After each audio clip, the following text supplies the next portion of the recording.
This is going to be a V Rising video talking about a farming route that is one of my go-tos and something that I farm a lot to acquire some very valuable resources very efficiently. And it's my first time doing a video here on the channel talking about like a farming route and acquiring resources efficiently when you're out in the open world. So if you have any feedback or anything that would help make these videos better, definitely let me know down below, because I would love to hear your opinions on how I could improve a video in this kind of style. And first up, I want to kind of discuss what is going through my head when I'm trying to design a farming route where I'm going to go out into the open world and embark on gathering resources, because there are a few different key points that I want to hit. And number one would be a good starting point. So like right here, you see we've got the way gate down here at the start of the farming route. So that's going to be very crucial. I'm looking for a good place to begin on the map where there's going to be somewhere for me to access very quickly. And then obviously we're going to have an endpoint that makes sense. So right here, you can see my endpoint is going to be this cave up here on the right side. Now caves can be a really good ending point because you're able to traverse a cave even with resources like metal ores and stuff in your inventory. Whereas if you're ending at a way gate where you would only be able to transport like wood and blood and fish and seeds and none of those type of extra resources like the metal ores. And I also like to keep my farming routes somewhere in the 10 to 20 minute range, and there are a couple different reasons for this. So number one, it's a good idea to get in the habit in V Rising of getting back to your base every 20 or 30 minutes maximum, because you're going to have some of your refinement stations that are now idle and they're not producing any resources, so you need to get back and kickstart things and keep things rolling. You had a friend who downed a boss, and now there's a new thing for you to interact with in the base to help you progress and get stronger. So it's just kind of a good habit to get into, of not venturing out into the world for like 2 or 3 hours, because you can really slow down your long-term progression if you're not keeping things functioning back at home. And then another reason is if you're playing on servers with other players, like a PvP server where other players can loot you. I noticed playing on these kind of servers that what would really bum me out is I'm out farming for like an hour and I've got this full inventory of really valuable stuff. Well, then a squad of 3 or 4 people comes across me and they just kill me and take everything. So now I just spent an hour farming for a different clan. Because that's great, I'm out gathering resources for an hour and I'm being super efficient, and then they just kill me and take it all. So what I ended up realizing was if I can keep my farming routes down to like 10 to 20 minutes, if I die after 15 minutes of farming, that is a lot less devastating as dying after an hour of farming, which makes you just want to log off and rage quit. So if I'm farming for 10 minutes and I come across a squad of people that ganks me and 3v1s me and kills me, whatever, that's fine. I only lost 10 minutes. I can get back out there and take a different route. So this route that I'm showing you in this video only takes me about 13 to 15 minutes to get back to safety and get kind of like back down there in Farbane, or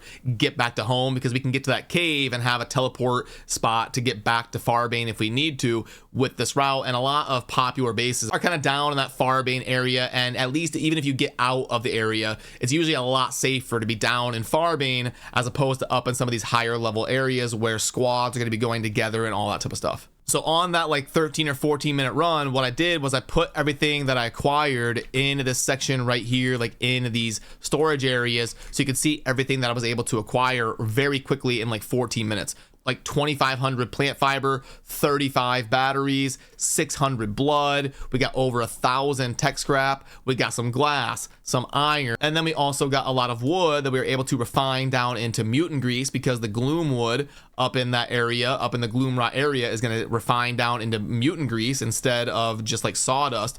But we also were able to recycle a little bit of it and get a bunch of sawdust, which it's very important to get like the sawdust and the tech scrap and anything that's going to be going into your schematics, because you're going to want to use schematics as a way to farm those primal blood souls, which is going to give yourself a lot of rolls at getting some of those high level jewels and the high level legendary weapons. Also later in the game, the batteries are going to be extremely important. You're always going to want more and more power cores, which are going to end up being one of the more valuable things in the game later. So we also top this off with 35 batteries. Plant fiber, another thing that's going to be crunching into your schematic production, so really handy to grab that as well. And I kind of walk you through some of the thought processes that are going through my head when I'm going to head out to this farming route. So obviously you always want to start with a good blood choice. So worker blood is obviously going to be a great option. If we're going to be out hitting resource nodes like the tech scrap and the trees and all that, definitely a worker base is a great option. Now you can also pair it with something like a creature where you're going to be getting something really cool like the movement speed buff and then the increased shapeshift speed if you transfer into wolf form. So that's a really cool one to pair with your worker blood. You can also get the same thing here from mutant where you get the shapeshift speed if you're in wolf form a lot, or maybe even something fun here like brute where you're going to get a big increase to your primary attack speed to help you break nodes just a little bit faster. One of my go-tos is just the worker plus creature, and then I pop off with the creature 2 right here, so we get a little bit of permanent movement speed no matter which form we're in, whether we're in regular or we're in the wolf form. And then I do automatically get tier 4 as well. So I'm going to constantly get a little bit of sustain every engagement I do get in. And then when I bite something, I'm going to increase my power to at least help me do a little bit of damage if I'm getting in engagements, because we will on this route, we want to farm up some of those batteries. So if anything we come across on the road where it's one of those like large steampunk type machines, we do want to take that down so we can acquire more batteries. So at this point, you would be ready to head out and you would drink your different consumables that you have available and pop your blood, and you are ready to get started and head to the Waygate right here. Now, obviously, we're going to be heading up to the one that I showed you. By the way, I will have these in the resource section. If you ever want to get like a screen grab of the farming route or anything I'm showing you in a video, I will post that in the Discord server link down below, where I've got a special resources section where all it is different screen grabs and important things for you to use that I've used in videos. So when we are heading out to this route, I do like to typically on these different farming routes, like if I see the special tree, like right here, you got the gloomwood popping off here when I hit it. By the way, you want to bring like your favorite farming weapons. Some people like the longsword or the axes or whatever. I'm just kind of showing you here. I do like to take this down because this wood can be a very good thing to chop down in your main base. Each time the recipe goes through, you're going to get 4 planks. And then with the gloomwood, you're also going to be getting that mutant grease. Now, mutant grease is very good to have a bunch of it, because you can use that to make a bunch of those canisters, which is going to allow you to summon a bunch of mutant rats, which enables you to basically use mutant grease to print more mutant grease and scale it up accordingly. So that's just a personal preference. When I'm running through and I see those trees like literally on my way, I do like to stop real quick and just kind of smash them down. And you do have the worker blood base, so you can always get lucky and destroy the tree in like 1 or 2 hits, and then it's a very efficient resource gathering.